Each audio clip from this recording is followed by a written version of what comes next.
No sé, por lo menos que está registrada. Podemos sacar el arma, claro, por lo menos registrada.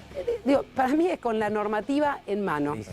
Y con la firmeza que teníamos en el anterior gobierno cuando estaba Augusto y la que tenemos ahora que estoy yo.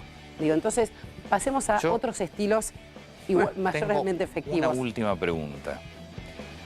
Para mí la inflación tiene un eje principal, básico, que es, si vos gastás más de lo que te ingresa, siempre va a terminar teniendo inflación. Siempre. No tenés forma de no tenerla. Porque lo que vos gastás lo tenés que cubrir con algo. Con deuda, con emisión.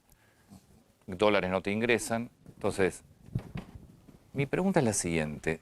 ¿De qué sirve todo esto si en la Argentina se sigue viviendo con déficit? Es decir, ¿cómo vas a hacer vos para frenar la inflación si en realidad el origen de la inflación está en los gobiernos que gastan sistemáticamente más de lo que tienen?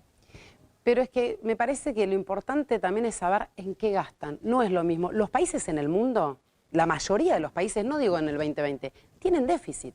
No, los países no viven en equilibrio o superávit. El problema es que Estados Unidos tiene déficit, pero imprime los dólares.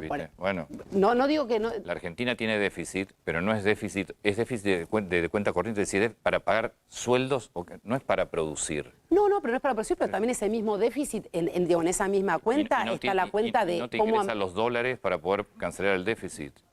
Bueno, es que el déficit es en pesos, no en dólares. Entonces ahí hay que ver qué política uno tiene para pedir prestado. Pues no es lo mismo endeudarse en dólares que en Pero vos pesos. debes dólares. Bueno, pero debemos dólares porque muchas veces nos endeudamos de más en dólares. Pero si endeudarse en pesos no es lo mismo. Históricamente, digo, los últimos 20 o 30 años también, la Argentina vive gastando más de lo que ingresa. Es decir, ¿cómo vas a hacer vos? Es decir,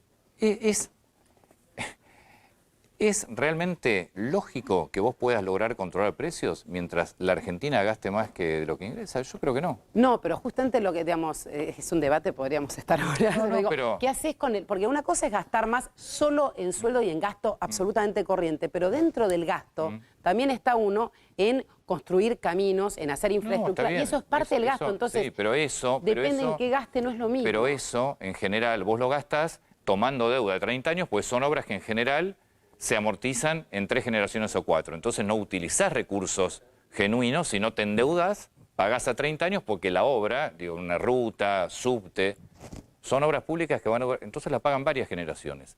Vos acá no te puedes endeudar más, nadie te presta, vos tenés déficit, seguís gastando más de lo que ingresa. ¿Cómo controlar los precios? Pasa que también con las políticas, para tener déficit tiene dos cosas, lo que ingresa y lo que sale. Sí. Entonces, hay una política muy importante que si vos recuperás la actividad, la actividad registrada, eso también te genera más ingresos. Entonces, la política, porque lo que hemos visto es, siempre que busco bajar el déficit, bajando los gastos, termino en un círculo de caída de la actividad que lo que termino haciendo es subiendo el déficit. Siempre pasó no bajar eso. los impuestos para que las empresas puedan producir. Pero si bajamos los impuestos incrementamos el déficit también. Si bajás el gasto no.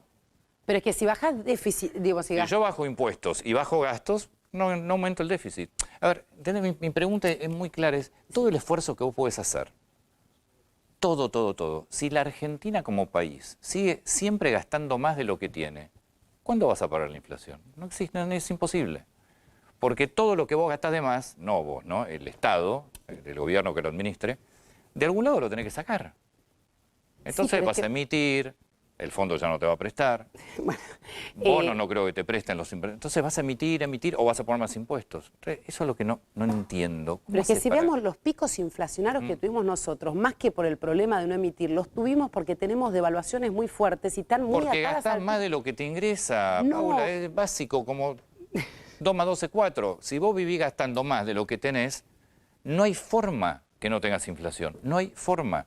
Porque de algún modo vos tenés que cubrir lo que debés, lo que estás gastando de más. Por eso, pero volvemos, o sea, a que depende en qué gastes, porque vos lo que estás tratando de generar es una capacidad futura de repago. Y esa capacidad futura tiene que ver de cómo gastás. Entonces, para mí, la discusión del déficit público, y por eso digo que quizás es más compleja, es que tiene que ver con cuánto recuperás, o sea, cuánto ingresa y cuánto sale. Entonces es importante la parte, digamos, del ingreso en el erario público. Y por otro lado, también lo que es importante es en qué gastás. Porque eso, la discusión se hace un poquito más compleja de que solo el déficit. Porque si no, vuelvo a decir, las lecturas de que el problema... En infraestructura, es otra cosa, es otro gasto desde ya. Pero si por yo eso, gasto porque... en planes sociales en un estado que no es productivo, gasto en sueldo, es decir, en todo gasto que es gasto corriente, y ahí estás complicadísima.